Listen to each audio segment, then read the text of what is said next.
ఎప్పుడు ఈ ల్యాబ్లోనే ఉంటావు ఇంకా? ఈ ఎక్స్పెరిమెంట్ సక్సెస్ అయిందనుకో, టైం మన కంట్రోల్లోకి వస్తుంది. టైం ట్రావెలా? కొంచెం అలాంటిదే, కానీ అది కాదు. అంటే జనరల్గా టైం ట్రావెల్ అంటే ఏంటి? ఇప్పుడు నేను పాస్ట్కి వెళ్ళి నన్ను నేను కలిసి లవ్ లెటర్ ప్రియాకి ఇవ్వద్దు, ప్రియా ఫ్రెండ్కి ఇవ్వు అని అన్నాను అనుకో, పగిలిపోద్ది. జస్ట్ అనుకో, అలా చేయటం వల్ల ఒక కొత్త టైం లైన్ క్రియేట్ అవుద్ది. ఆ టైం లైన్లో నాకు, అంటే నా ఆల్టర్నేట్ వెర్షన్కి, ఇంకా నీ ఫ్రెండ్కి పెళ్ళి అవుద్ది. మన పాస్ట్ అయితే ఏం చేంజ్ అవ్వదు, మన టైం లైన్ ఎలా ఉందో అలానే ఉంటుంది. అంటే ఇదంతా నా ఫ్రెండ్ అని పెళ్లి చేసుకోవడం కోసం చేస్తున్నావా? నీకు అలా అర్థమైందా? నా టెక్నాలజీ అలా ఉండదు అని ఎగ్జాంపుల్ ఇచ్చా. నువ్వేం కనిపెడుతున్నావో అది చెప్పు. నేను కనిపెట్టే ఈ టెక్నాలజీతో నా ప్రెసెంట్ మెమరీస్తో నా పాస్ట్ వెర్షన్కి వెళ్ళొచ్చు. ఆ తర్వాత నేను ఏది రాస్తే అదే నా కథ అవుతుంది. నాకు నీతో బయటికి వెళ్ళాలని ఉంది, వస్తావా రావా? నీకోసం ఎక్కడికైనా వస్తాను. లొకేషన్ చాలా బాగుంది కదా. నువ్వేదేదో చెయ్యాలి అనుకుంటున్నావు, కానీ అసలైన ఆనందం ఫ్యామిలీతోనే ఉంటుంది అన్న విషయం మర్చిపోతున్నావు. నా ప్రపంచం నువ్వే నరేష్. ఇంకెప్పుడు ఏడవద్దు. ఆ ఎక్స్పెరిమెంట్ ఈ రోజుతో ఆపేస్తున్నాను నేను. నాకు నీకంటే ఇది ముఖ్యం కాదు. నవ్వింకా, అరే నవ్వు. ఎలాగని టైం మెషిన్ ప్రాజెక్ట్ కంప్లీట్ చేసి నా వైఫ్ని కాపాడాలి. ఊరే నీకేమైనా పిచ్చారా? జరిగింది మార్చలేం రా. ఇంకా ఎన్ని సంవత్సరాలు ఇలాగుంటావు? దబ్బేకి నిజే ఇదప్పుడు పని చేయాలి. ఇంకెంత ట్రై చేయాలి? ఎప్పుడు ఈ ల్యాబ్ లోనే ఉంటావు ఇంకా? అంటే ఇది పని చేసింది. ఏమైంది అలా చూస్తున్నావు? తర్వాత చెప్తాను మొత్తం. నాకు నీతో బయటికి వెళ్ళాలని ఉంది, వస్తావా రావా? ఈరోజు రేపు వెళ్దాం, మాల్కి వెళ్దాం. నువ్వెప్పుడు ఇంతే.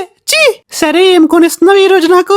జస్ట్ 1 minute, వాష్రూమ్కి వెళ్ళి వచ్చేస్తాను. నీకు షుగర్ ఉందేమో, ఓసారి డాక్టర్ దగ్గరికి వెళ్దాం. ఇది షుగర్ కాదు, కొంచెం వాటర్ ఎక్కువ తాగుతా కదా నేను, అందుకు. సరే త్వరగా వెళ్ళరా, నేను ఇక్కడే ఉంటా. సార్ మీతో పాటు వచ్చిన అమ్మాయి పైనుంచి కింద పడి పైకి పోయారు సార్. టైం ట్రావెల్ చేసి విధిని మార్చలేమా?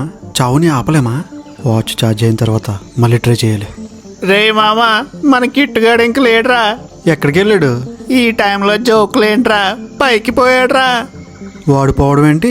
వాడు 80 years బ్రతకటం నేను చూసా కదా. విధి ప్రకారం వాడు చావకూడదు కదా. మళ్ళీ టైం ట్రావెల్ చేద్దాం. నాకు నీతో బయటకు వెళ్ళాలని ఉంది, వస్తావా రావా? ఒక 1 వారం రోజుల వరకు ఎక్కడికి వద్దు, ఇంట్లోనే ఉందాం. నరేష్! మెట్ల మించి పడ్డప్పుడు తలకి గట్టిగా తగలటం వల్ల ఐఎమ్ సారీ నరేష్. రే మామా, మన కిట్టుగాడు నట్టుగాడు ఇంక లేరురా. ఈసారి నాకు కావాల్సిన వాళ్ళు ఎక్స్ట్రా 2 పోయారు. ఏం జరుగుతుంది? ఇది 17వ నేను టైం ట్రావెల్ చేయడం. ఈసారి 17 మంది పోయారు నాకు తెలిసిన వాళ్ళు. నేను ఏం చేయాలి ఇంకా? హలో నరేష్, అసలు ఇది ఎలా పాసిబుల్ అయింది? నన్ను నేను కలిసే ఛాన్సే లేదు. కంగారు పడకు, నేను నువ్వు కాదు, నువ్వు నేను కదా. మరి మీ టైం లైన్ నడిపిస్తున్న కాస్మిక్ బీయింగ్స్లో నేను ఒకరిని. జస్ట్ నీ రూపంలో వచ్చానంతే. అంటే నువ్వు దేవుడువా? మీ మనుషులు అలానే పిలుస్తారు. ఏ దేవుడు? మనుషులు చాలా మంది దేవుళ్ళని నమ్ముతున్నారు. యాక్చువల్గా మేము ఏ మతాలను క్రియేట్ చేయలేదు. అయినా నేను ఇప్పుడు వచ్చింది వాటి గురించి మాట్లాడటానికి కాదు. మరి ఇదేం ప్లేసు? నువ్వు క్రియేట్ చేసిన టైం కంట్రోల్ టెక్నాలజీ వల్ల ఇప్పుడు మీ టైం లైన్ మొత్తం అంతమయ్యే స్టేజ్కి వచ్చింది. అదెలా? ఇప్పటి వరకు ఎంతమంది పోయారు అనుకుంటున్నావు? 17 మంది. వాళ్ళు నీకు తెలిసిన వాళ్ళు మాత్రమే. ఇప్పుడు భూమి మీద ఉన్న అన్ని రకాల జీవుల్లో 70% కౌంట్ తగ్గిపోయింది నీ వల్ల. 70%? నీకు నచ్చినన్నిసార్లు టైం ట్రావెల్ చేసి టైం లైన్ మొత్తాన్ని అల్లకల్లోలం చేసావు. అసలు రోజు యాక్సిడెంట్లో ఎంతమంది పోతున్నారో తెలుసా దేవుడా నీకు? ఎంతమంది జబ్బులతో పుడుతున్నారో తెలుసా నీకు? మనం ప్రేమించిన వాళ్ళు అన్యాయంగా దూరం అయితే ఆ బాధ ఎలా ఉంటుందో తెలుసా నీకు? ఇప్పటి వరకు నేను చెప్పిన వాటిని ఆపడానికి ఎందుకు రాలేదు మరి నువ్వు? ఇప్పుడు ఎందుకు వచ్చావు? అంటే నువ్వు రావాలంటే భారీ లెవెల్లో డ్యామేజ్ జరగాల? అయినా ఇవన్నీ మీకెందుకు చెప్తున్నాను నేను? మీకు నచ్చిన వాళ్ళకి మంచి లైఫ్ ఇస్తారు, నచ్చకపోతే నా లైఫ్లో చేస్తారు, అంతేనా? సరే, ఇంతకీ యూనివర్స్ మొత్తంలో ఎన్ని గ్యాలక్సీలు ఉన్నాయి? లెక్క పెట్టలేదు, లెక్క పెట్టలేవు కూడా. అలానే ఒక్కో గ్యాలక్సీలో ఎన్ని స్టార్ సిస్టమ్స్ ఉన్నాయి? తెలీదు, తెలుసుకోలేవు కూడా. జస్ట్ కామన్ సెన్స్తో ఆలోచించు. కొన్ని కోట్ల గ్రహాలు, లక్షల కోట్ల జీవులు, అన్నిటినీ మేము మానిటర్ చేస్తామనుకుంటున్నావా? చెయ్యగలం అనుకుంటున్నావా? సరే, ఒక మనిషి వచ్చి దేవుడిని ఏదైనా కోరుకున్నప్పుడు అది జరిగిందనుకో, ఆ మనిషి రియాక్షన్ ఏంటి? మా దేవుడు నా కోరికలన్నీ నెరవేరుస్తాడు అని అంటారు. ఒకవేళ జరగకపోతే ఏముంది, తలరాత అంటారు. మీ జీవితంలో ఏం జరిగినా, అది మంచి అయినా చెడైనా, క్రెడిట్ మాత్రం మాకే ఇస్తారు. నిజానికి అసలు మీ జీవితాలను డిసైడ్ చేసేది ఏంటో నేను చెప్పనా? మేము అసలు తలరాతలు రాయలేము కూడా. ఎందుకంటే రేపు మీ లైఫ్లో ఏం జరుగుతుంది అనేది ఎవ్వరికీ తెలీదు. ఒక మనిషి తీసుకునే డెసిషన్ వల్ల చాలా మంది ప్రాణాలు పోవచ్చు.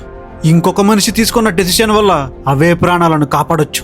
ఎవరి డెసిషన్ ఎవరి ఫ్యూచర్ ని డిసైడ్ చేస్తుందో ఎవ్వరికీ తెలీదు. మనిషి ఫ్యూచర్ కి లెక్కలేనన్ని పాసిబిలిటీస్ ఉన్నాయి, అవి ఎవరు కంట్రోల్ చేయలేరు. కానీ నువ్వు టైంతో ఆడుకున్నావు, అది యూనివర్స్ రూల్స్ కి వ్యతిరేకం. అందుకే మేము రాక తప్పలేదు. మీరు మనుషులను పట్టించుకోకపోతే న్యాయంగా బ్రతికే వాళ్ళకి అన్యాయంగా బ్రతికే వాళ్ళకి ఇంకా డిఫరెన్స్ ఏముంది? ధర్మంగా బ్రతికే ప్రతి ఒక్కరికి రివార్డ్ ఉంటుంది. అది యూనివర్సే చూసుకుంటుంది. ఏంటా రివార్డ్? కాస్మిక్ బీయింగ్స్ లో చేరడం. అంటే ఎస్, నీతిగా నిజాయితీగా బ్రతికి కాస్మిక్ బీయింగ్స్ లో ఒకరిగా చేరిన వేరే యూనివర్స్ నరేష్ని. ఇక్కడే ఈ టైంకే నువ్వు ఇదంతా స్టార్ట్ చేసావు. అందుకే నువ్వే ఇదంతా ఇప్పుడు ఆపాలి. మరి నా వైఫ్? మీ ప్రేమ గొప్పది కాబట్టి మీ ఇద్దరు మళ్ళీ కలుస్తారు. నువ్వు ఇన్నిసార్లు టైం ట్రావెల్ చేయడం వల్ల ఆ టైం రిలేటెడ్ పవర్ నీలో కొంచెం ఉంటుంది.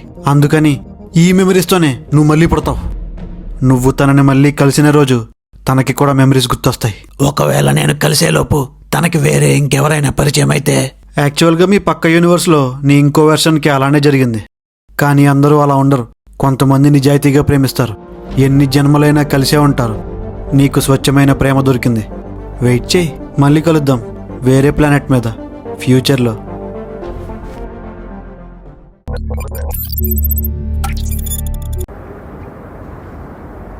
Hello brother, thank you so much దేవుడా. థ్యాంక్స్ ఎందుకు భయ్యా?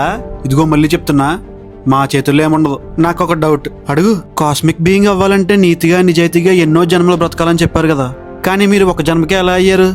అసలు మీరు ఏం చేశారు మీ యూనివర్స్లో? మా యూనివర్స్లో మొత్తం ఇండియాలో ఉన్న ప్రతి ఒక్కరిని ధర్మ మార్గంలో నడిచేలా చేశాను.